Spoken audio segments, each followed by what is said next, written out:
Hi hello welcome to post 360. నేను మీ మురళీరాపల్లి. ఒక interesting news, మీరు కాదన్నా చూడవలసిన న్యూస్, వద్దన్నా వదలకుండా చూడవలసిన న్యూస్. ఎందుకంటే ఇది మామూలు న్యూస్ కాదు. 2,20,000 కోట్లు అప్పు చేసినటువంటి కూటమి ప్రభుత్వం మళ్ళీ ఈరోజు కూడా అమెరికా బ్యాంక్ నుంచి ఇంకో $200 కోట్ల తీసుకోపోతుంది. సో అప్పు మీద అప్పు తిప్పి తిప్పి చేస్తున్నటువంటి ఈ కూటమి ప్రభుత్వం డబ్బులన్నీ ఏం చేస్తుంది, ఎక్కడ పెడుతుంది, అమరావతి కడుతుందా అని అందరికీ డౌట్లు వస్తున్నాయి. అమరావతి కడితే ఎక్కడ కడుతుంది, ఏంటి, దానికి సంబంధించిన రుజువులు ఎందుకు పెడతలేదు అంటూ కూడా ప్రతి ఒక్కరూ అడుగుతున్నారు. అంతే కదా, సిఆర్డిఏ కింద భూములు తీసుకున్నారు ల్యాండ్ పూలింగ్లో. ఆ భూములన్నీ ఎక్కడున్నాయి, ఎవరికి అమ్మారు, ఆ రైతుల పరిస్థితి ఏంటి, ఇప్పటివరకు ఒక సెంటు భూమి కూడా ఎందుకు ఇవ్వలేదు, ఎక్కడిస్తారో కూడా ఎందుకు చెప్పట్లేదు అంటూ కోకోలల ప్రశ్నలు ప్రతి ఒక్కరిని తర్జన భర్జన చేస్తుంటే, మోడీ కన్నెర్రా బాబు గిరగిరా.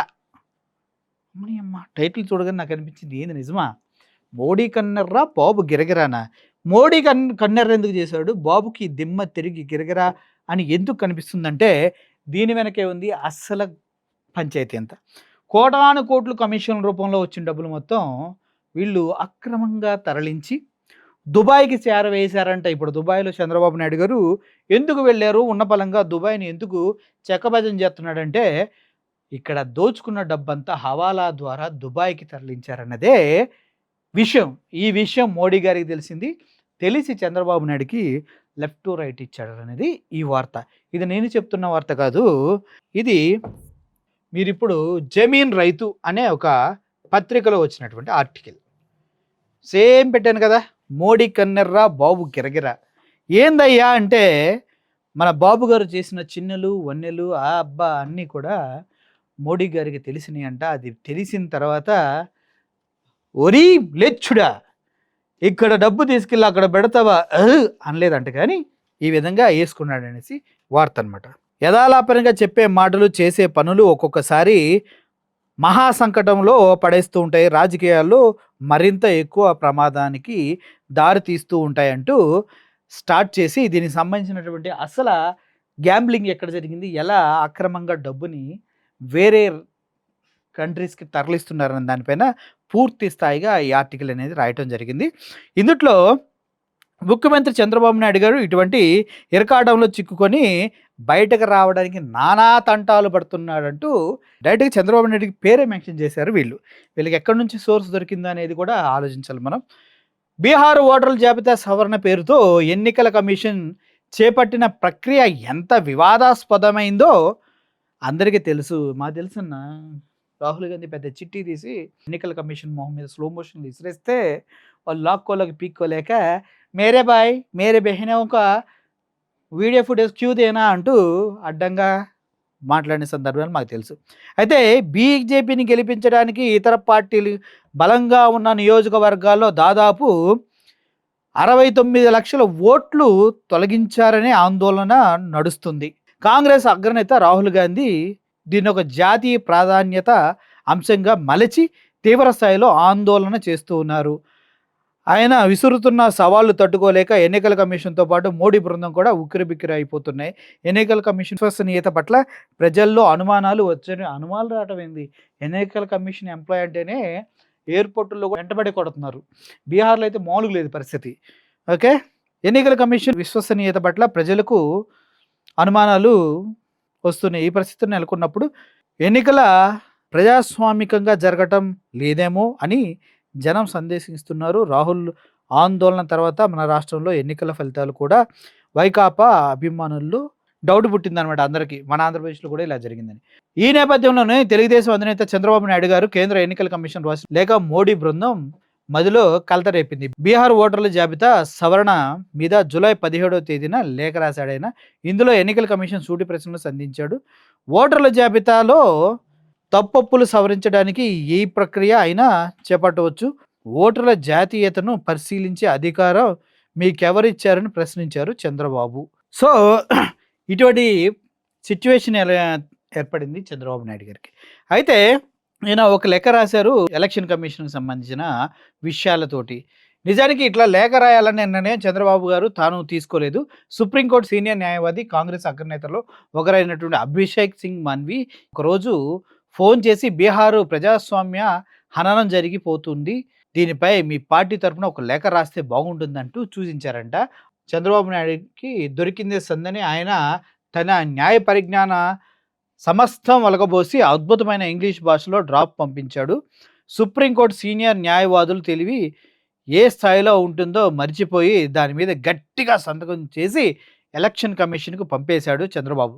దీంతో వచ్చే పరిణామాల పట్ల ఎట్లుంటాయో ఆలోచన చేయలేదు. అభిషేక్ సింగ్ మన్వి పంపమన్న డ్రాప్ ఉత్తరంలో రాహుల్ గాంధీ లేవనెత్తిన అంశాలు ప్రధానాంశంగా పేర్కొన్న సంగతి చంద్రబాబు నాయుడు గమనించలేదు. ఆయన రాస్తే కదా గమనించడానికి, ఎవడ రాసి ఉంటాడో పొట్టిపడేయటమే.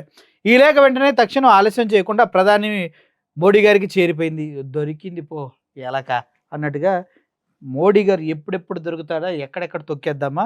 అసలు ఎలక్షన్ కమిషన్ మోడీ కలిసి చేస్తున్న ఆ దరిద్రమైనటువంటి విష సంస్కృతిని, ఓట్లు కొట్టేయటాన్ని, ప్రజలను మోసం చేయడానికి, దొంగ ఓట్లు క్రియేట్ చేయడానికి, ఇటువంటి సిచ్యువేషన్స్ మొత్తం రగులుతున్న వేళ ఈయన రాసిన లెటర్ దొరికితే మోడీ ఊరుకుంటాడా? తక్షణం ఆలస్యం చేయకుండా ప్రధానమంత్రి మోడీ గారికి చేరిపోయింది. కాంగ్రెస్తో చేతులు కలిపినట్లుగా ఉన్న దాన్ని చూసి ఆగ్రహోద్రుడై పోయాడంట మోడీ. అయితే ఇప్పటికే కేంద్ర ప్రభుత్వం సొంత బలం లేకపోవడం, తెలుగుదేశం మద్దతు కీలకం కావడంతో కోపం దిగమింగుకొని తెలియనట్లు ఉండిపోయాడు. అయితే అంతర్గతంగా రాష్ట్రంలో జరుగుతున్న అవినీతి కుంభకోణాల మీద ఈడీ రహస్య విచారణ మొదలైందని మెగా కృష్ణారెడ్డి, సిరిడి సాయి, విఘ్నేశ్వర్ రెడ్డి వంటి క్లియర్ కనిపించాలి కదా, మళ్ళీ దెబ్బైపోతాం అంటే వారితో వేల కోట్ల రూపాయలు దోచిపెడుతున్న తీరు మీద కేంద్ర ప్రభుత్వం లోతుగా ఆరా తీయడం మొదలుపెట్టాయి. సిరిడి సాయి ఎలక్ట్రికల్స్ కానీ, మెగా కృష్ణారెడ్డి కానీ చంద్రబాబు నాయుడు గారు చాలా చాలా తక్కువ రేటుకి కొటేషన్స్ ఇచ్చి వేల కోట్ల రూపాయలు డిపాజిట్ చేయవలసిన ప్రదేశంలో కేవలం 20 కోట్ల రూపాయలు డిపాజిట్ చేసి ఆ ట్రాన్స్ఫార్మర్స్ అవన్నిటినీ అక్రమంగా తయారు చేపించి చాలా లబ్ధి చేకూర్చారనేది తెలుస్తున్నటువంటి విషయం. సో ఆ క్రమంలోనే సిరిడి సాయి ఎలక్ట్రికల్స్ కానీ, అదేవిధంగా మెగా ఇంజనీరింగ్ సంబంధించినటువంటి వీళ్ళందరికి కూడా ఒక నిఘా అనేది పెడతాం జరిగింది. ఆ క్రమంలోనే ఈయన అక్రమంగా రాసిన లెటర్ ఉంది కదా, మీరు అలా చేయకూడదు, ఎలక్షన్లు ఓట్లు కొట్టేయకూడదు అంటూ కాంగ్రెస్కి ఫేవర్గా రాశారని నిఘా అనేది స్టార్ట్ అయిపోయింది. ఓకే, మొదలుపెట్టి అటువంటి ప్రభుత్వం స్పాన్సర్డ్ బందిపోటు కంపెనీల నుంచి చంద్రబాబు బుక్ చేసుకున్న వేల కోట్ల రూపాయలు నగదు లావాదేవీల మీద కూడా రహస్య విచారణ జరిగింది. దుబాయ్ పంపిన ఒక పెద్ద మొత్తం హవాలా లావాదేవీల ఆధారాలు వారి చేతికి చిక్కాయట. ఎవరి చేతికి చిక్కాయట? చంద్రబాబు చేసినటువంటి లావాదేవీలు వేల కోట్ల రూపాయలు దుబాయ్కి హవాలా ద్వారా ఎలా పంపించారో అన్న విషయం తాలూకు పూర్తి ఇన్ఫర్మేషన్ సిఐడి, సిబిఐ, ఐటీ అధికారులు మొత్తం కలిసి తీసిన పెద్ద లిస్టే వచ్చిందంట. లావాదేవీల ఆధారం మోడీ చేతికి దక్కింది. ఈ విషయాలను ఆలస్యంగా తెలుసుకున్న చంద్రబాబు నాయుడు ఉలిక్కిపడ్డాడు. ఆయన కళ్ళు గిరగిరగా తిరిగిపోయి మోడీ తలుచుకుంటే ఏం జరుగుతుందో ఆయనకు బాగా తెలుసు. దాంతో పరిగెత్తుకొని ఢిల్లీ వెళ్ళి మోడీ శరణు వేడాడు. మనకు అలవాటే కదా, ఎవడు దొరికితే వాడు గెలవడానికి ఎవడ కాళ్ళైనా పట్టుకుంటాడు. అటువంటిది ఇప్పుడున్న పరిస్థితుల్లో ఏవైనా చేస్తాడు. శరణు వేడాడు. నాకేమీ తెలీదు, సుప్రీంకోర్టు సీనియర్ న్యాయవాది కాబట్టి నమ్మి సంతకం పెట్టాను. నేను మీ దాసుడిని. రాహుల్ గాంధీ ఆందోళనలో నాకు ఎటువంటి సంబంధం లేదు, నన్ను నమ్మండి అంటూ ప్రాధేయపడ్డాడు. మోడీ నమ్మాడో లేదో తెలియదు కానీ ఆ అంశం అక్కడితో ఆగిపోయింది. ఆ రోజు నుంచి చంద్రబాబు నాయుడు మోడీని ఆకాశానికి ఎత్తుతూ పొగడ్తలు అలవాటు చేసుకున్నాడు. దేవుడంతటి వాడిని కీర్తిస్తూ సమయం సందర్భం లేకుండా చంద్రబాబు కురిపిస్తున్న ప్రశంసల జల్లులు చూసి బీజేపీ స్థానిక నేతలకు మతిపోతుంది. మేం కూడా ఈ స్థాయిలో చెక్క భజన చేయలేదే, అది రాయలేదు, అలా రాయకుండా వేరే విధంగా రాశారు. మా ప్రధానమంత్రిని అభినందించలేకపోతున్నామంటే కుల్లి చేస్తున్నారంట. అబ్బాబ్బా. సుప్రీంకోర్టు సీనియర్ న్యాయవాది చేసినటువంటి ఒక ఉలిపి పనికి బుక్ అయిపోయినటువంటి చంద్రబాబు నాయుడు మోడీ కన్నెర్ర బాబు గిరగిరా అంటూ ఈ జమీన్లో వచ్చినటువంటి ఆర్టికల్ చూసినప్పుడు ఇందుట్లో వాస్తవాలు ఉన్నాయంటే ఎప్పుడు లేనిది మోడీ ఎవరు, నాకన్నా జూనియర్, నేనే సీనియర్, హూ ఆర్ యూ అని అడుగుతూ ఉన్నాను, హూ ఆర్ యూ మోడీ అని ప్రశ్నించారు. అదేవిధంగా మోడీ ఆంధ్రప్రదేశ్ ఇటు వస్తుంటే బ్లాక్ షర్ట్లు వేసుకుని రావుదభో అని తరిమి కొట్టారు. మోడీ ఏముందయ్యా ద్రోహి అని మాట్లాడాడు. తీవ్రవాదిలా మాట్లాడిన చంద్రబాబు నాయుడు గారు ఇప్పుడు చెక్క భజన అనకూడదు అనుకుంటా. ఉత్తి భజన చేస్తూ ఉంటే బీజేపీ వాళ్ళే కళ్ళు తిరిగి పడిపోతున్నారంటే దాని వెనక ఇంత పెద్ద లాజిక్ ఉందంటూ ఈ జమీన్ అనే పత్రిక రాయటం జరిగింది.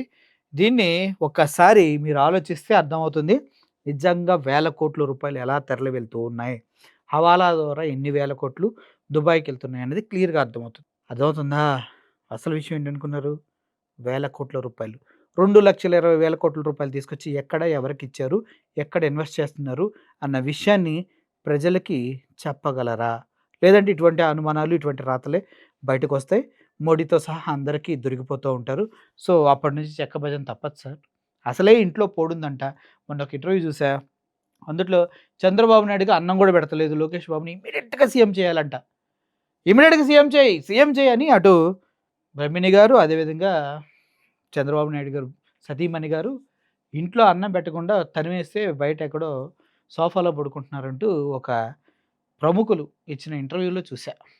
మరి అదే నిజమైతే ఇటువంటి పనులు చేస్తే మరి తర్వాత ఏమవుతుందో కూడా ఆలోచించుకోండి. అర్థం thank you for watching this video. ఈ వాస్తవాలు, అవాస్తవాలు పక్కన పెట్టి 2,20,000 ఏం చేశారన్న దానిపైన ప్రశ్నించండి. Thank you for watching this video. మళ్ళీ signing off. Thank you so much.